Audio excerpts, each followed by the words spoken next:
Hello అండి, అందరికీ ఎలా ఉన్నారు? బాగున్నారా?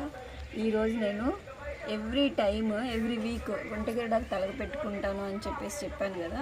ఇప్పుడు నేను అదే ప్రాసెస్ని కొంచెం లాంగ్, అంటే మనకి ఎవ్రీ వీక్ అవైలబుల్ ఉంటే పెట్టుకోవచ్చు, కానీ ఇప్పుడు అవైలబుల్ ఉండదని చెప్పేసి కొంచెం నేను ఇలా గుంటగేడ చెట్టుని మొత్తం ఇంటి దగ్గర వేసేస్తే సీడ్స్ అన్నీ కూడా బాగా మలిచినాయి. ఇప్పుడు ఇవన్నీ కూడా బాగా కచ్చపచ్చగా దంచుకొని ఆయిల్లో కాగబెట్టుకుంటాయి. ఈ ఉసిరికాయలు కూడా మనకి ఎలాంటి కెమికల్స్ లేకుండా వచ్చినవి, ఇంటి పక్కన వాళ్ళు అడిగి తీసుకున్నా. ఇంకా ఈ ఫ్లవర్స్ అయితే మా చెట్లే, గోరెంటాకు, మందార పూలు, మందారాకు, ఇవన్నీ కూడా నేను ఇప్పుడు దంచేస్తాను. మెంతులు కూడా ఆయిల్ని కాసేటప్పుడు వేసుకుంటాను అన్నమాట. ఈ ఉసిరికాయలని బాగా కడిగి తూడ్చేసుకోండి. అప్పుడు వాటిలో ఏమన్నా అంటే ఇక్కడ మూతులు కాడ ఇక్కడ ఉంటాయి అన్నమాట, తొడేళ్ళ దగ్గర దుమ్ము ఏదన్నా ఉంటే కూడా పోతుంది. వీటిని దంచుకొని మొత్తం ఈ గిన్నెలో వేసేసుకుంటాను. నేను మిక్సీ వేసుకోవచ్చు కానీ నేను వేసుకోవట్లేదండి, మీ ఇష్టం అది.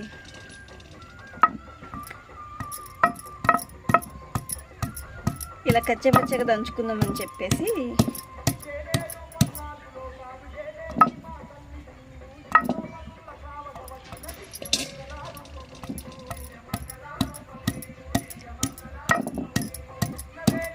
ఇది విటమిన్ సి ఉంటుంది అందులో. మనం ఉట్టి కూడా వీటిని రోజుకొకటన్నా తినొచ్చు. పిప్పంతా దాంట్లో వేయొచ్చు అని చెప్పేసి ఇలా మిగతా వాటిని కూడా అన్నీ ఇలా దంచేసుకోవాలి. ఈ మందారాకు, గొండగేడి ఆకు ఇవన్నీ కూడా తుడిచి వేసుకోండి, అలానే వేయకుండా. ఎందుకంటే బయట మనం నాటుకున్నవైనా సరే డస్ట్ అనేది ఉంటుంది కాబట్టి శుభ్రంగా తుడిచి వేసేసుకోండి.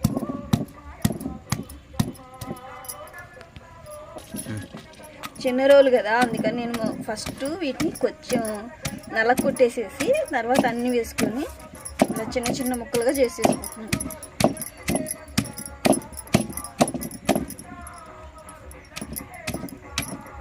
ఇలా ఆర్గానిక్గా చేసుకుంటే చూడండి, ఒకప్పుడు మనం ఇలాంటి ఏమి యూజ్ చేయకపోయినా హెయిర్ బాగానే ఉండేది. ఇప్పుడున్న టెన్షన్స్కి, వర్క్ టెన్షన్స్ కానీ వచ్చే ఆయిల్ కల్తీలని ఒకటి కాదు, ఎన్నో రకాలు. మనకి ఎండలోకి వెళ్ళకపోవటం వల్ల విటమిన్స్ లోపం ఇలాంటివి చాలా ఉంటాయి.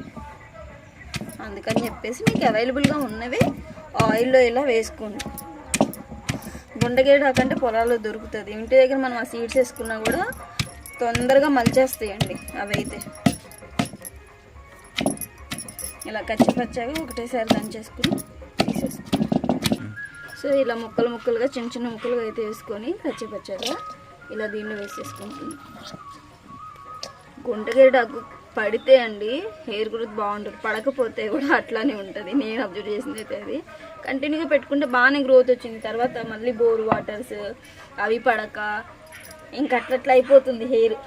సో ఇప్పుడు నేనేం చేస్తానంటే మందారాకుని దంచుతా, లాస్ట్లో గుంటగేడాకు దంచుదా, మందారాకుని వేస్తున్నా.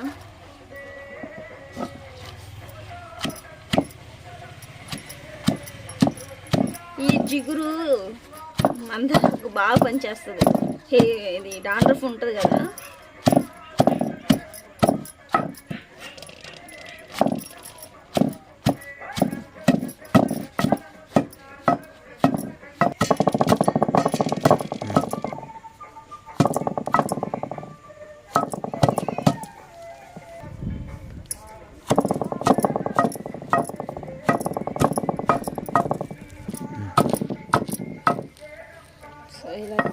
ఇలా కచ్చాపచ్చగా దంచుకున్నాక ఇంకేమైనా ఆకులు నేను చూసుకుంటున్నా.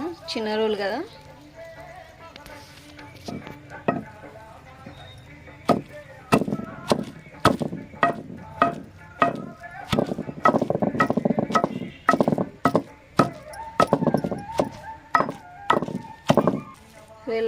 ఇట్లా మెదించుకొని దీన్ని కూడా ఇట్లా వేస్తాను. ఈ జిగురు చాలా పనిచేస్తుందండి తలకి. మిక్సీలో వేసుకోవచ్చు కానీ మిక్సీలో వేస్తే ఎంత న్యాచురల్గా మనం చేసుకునే దానికి ఉపయోగం ఉండదు అనిపిస్తుంది నాకు. సో నెక్స్ట్ గుంటగెరడాకు, కొన్ని కాడలు వేస్తున్నా, కొన్ని ఏమో ఇంకా ఆకుల్ని తుంపాను అవి వేస్తాను. సో గుంటగడ్డ కూడా వేసుకున్నా. దీన్ని కూడా ఇలా దంచేసుకుంటాను. ఇది తెలుసా అసలు నేను ఎవ్రీ వీక్ పెట్టుకునేదాన్ని. ఇంకా ఎప్పుడైతే మళ్ళీ మనం బోర్ వాటర్కి వెళ్ళి ఇది పెట్టుకుంటే బాగా గ్రోత్ వచ్చింది. నాకైతే అంతకుముందు బాగానే జుట్టు పెద్దగా ఉండేది. మళ్ళీ మధ్యలో నేను బోర్ వాటర్ యూజ్ చేయడం, ఇది వాడకపోవటం, హెయిర్ ఫాల్ అయిపోవటం, చుండ్ర ఎక్కువ అవటం.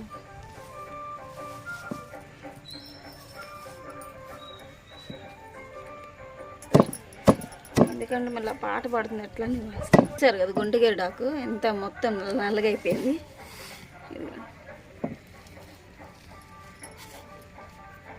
చాలా నల్లగా అయిపోతుంది అసలు చేతులు కూడా. ఒక 2 నిమిషాలు అట్లా వదిలేయండి, నల్లగా అయిపోతాయి. సో ఇలా దంచేసుకొని దీన్ని కూడా పక్కకి వేసేసుకోండి. సో నేను ఇంకా ఉసిరికాయలని ఇలా కచ్చపచ్చగా అయితే దంచేసుకున్నాను. ఉసిరికాయలు, మందారాకు, గుంటగెరడాకు, ఇంకా ఇప్పుడు గోరింటాకుని దంచుకున్నా. గోరింటాకుతో పాటు నాటు గులాబీ పూలు కూడా. మీరు ఇంకా కాచేటప్పుడు మెంతులు వేసుకోవడం అలాంటివన్నీ వేసుకోండి. న్యాచురల్గా దొరికే వేసుకోవడానికి ట్రై చేయండి. ఇంకా కరివేపాకు అవి కూడా వేసుకోవచ్చు. సో ఇదంతా అయిపోయిన తర్వాత నెక్స్ట్ ప్రాసెస్ ఇది కూడా దంచేసిన తర్వాత మీకు నేను చూపిస్తాను.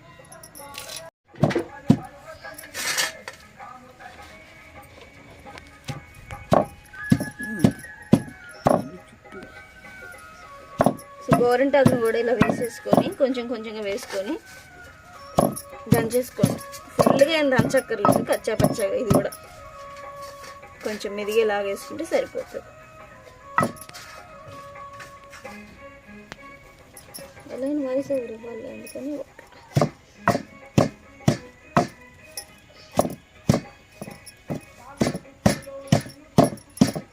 కొంచెం ఇంగ్రీడియంట్సే కాబట్టి, అంటే ఎక్కువ ఆయిల్ నేను తీసుకున్న ఆయిల్కి క్వాంటిటీ సరిపోతుంది అనమాట. అందుకని గులాబీ పూలను కూడా ఈ రేకు మీద వేసుకుంటాను. ఇవి కూడా మా చెట్లే చూసారా. నాటు గులాబీ పూలు వేసుకోండి.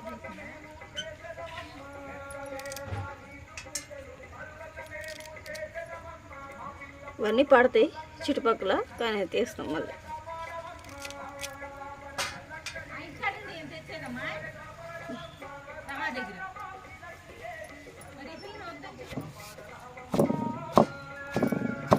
తొందరగా నువ్వు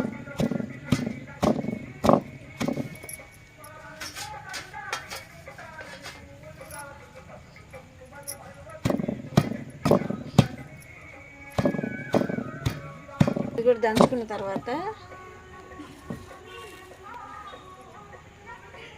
తీసేసుకొని దీంట్లో వేసేసుకొని అన్ని ఇంగ్రీడియంట్స్ ఇలా వేసేసుకోండి.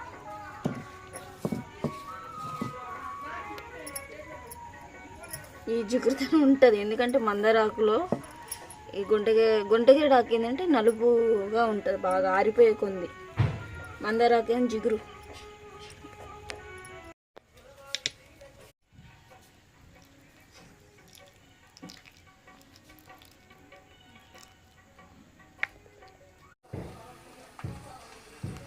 సో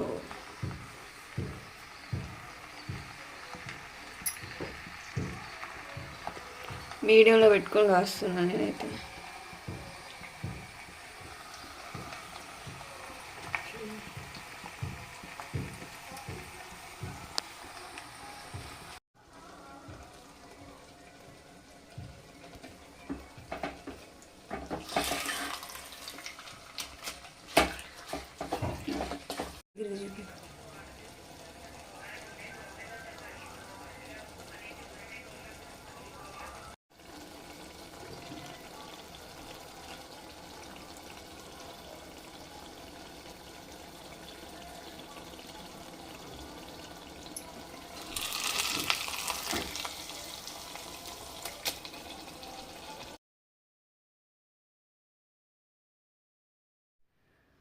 ఆయిల్ అంతా ఇలా కాచుకున్న తర్వాత నేనైతే తక్కువ ఆయిల్ వేసేసి ఎక్కువ ఇవన్నీ న్యాచురల్గా ఇవన్నీ కూడా ఎక్కువ వేసాను. ఇలా అయితే నేను మొత్తం కాగి బాగా మరక కాగిన తర్వాత చిన్న వడకట్టే దాంతో ఇలా తీసుకొని పిండేస్తున్నా. లేదు అంటే మీరు క్లాత్లోనైనా సరే తీసుకోండి ఎక్కువ క్వాంటిటీ ఉంటే. సో నేను క్లాత్ తీసుకోలేదు, నాకు ఇది అవైలబుల్గా ఉంది కాబట్టి నేను ఇది తీసుకొని వడకట్టేసుకుంటున్నా. చాలా తక్కువ, అంటే మనం ఎంత పోస్తున్నామో దానికి తక్కువ కొంచెం మరిగిస్తాం కాబట్టి ఆయిల్ అనేది కొంచెం తక్కువ వస్తుంది అనమాట. మీరు ఎక్కువ ఇంగ్రీడియంట్స్ ఇవన్నీ వేసుకుంటారు. ఇంకా దీనిలో మీరు ఈ ఆయిల్ కాచేటప్పుడు కరివేపాకు అలాంటివి కూడా యాడ్ చేసుకోవచ్చు, అది ఆప్షనల్. సో ఇలా అయితే గుంటగేడాకు పడితే అయితే గ్రోత్ బాగా ఉంటుందండి. ఎట్ ఏ టైం రిజల్ట్ రాదు, మనం కంటిన్యూస్గా చేస్తూనే ఉండాలి. ఇలా న్యాచురల్గా మనం దొరికే ఇంగ్రీడియంట్స్లో, ఇంటి దగ్గర దొరికే ఇంగ్రీడియంట్స్లో ఇలా ఆయిల్ కూడా ప్రిపేర్ చేసుకోవచ్చు. వీడియో నచ్చితే లైక్ చేయండి, షేర్ చేయండి, సబ్స్క్రైబ్ చేసుకోండి. ఫస్ట్ టైం ఛానల్లో చూస్తున్నట్లయితే please do subscribe my channel. So ఈ ప్రాసెస్ అంతా చేస్తే ఇంత ఆయిల్ వచ్చింది. ఇదంతా కూడా అదంతా పిండేసిన పిప్పి, ఇదంతా ఇది ఆయిల్. సో దీన్ని మనం వీక్లీ ట్వైస్ హెడ్ బాత్ చేయండి. ఇది రాసుకుంటే కనుక వీక్లీ ట్వైస్ చేయాల్సిందే. సో ఇదండి ఆయిల్. ఇంకా దీన్ని స్టోర్ చేసుకొని ఎవ్రీడే యూస్ చేసుకోవాలి. Photo video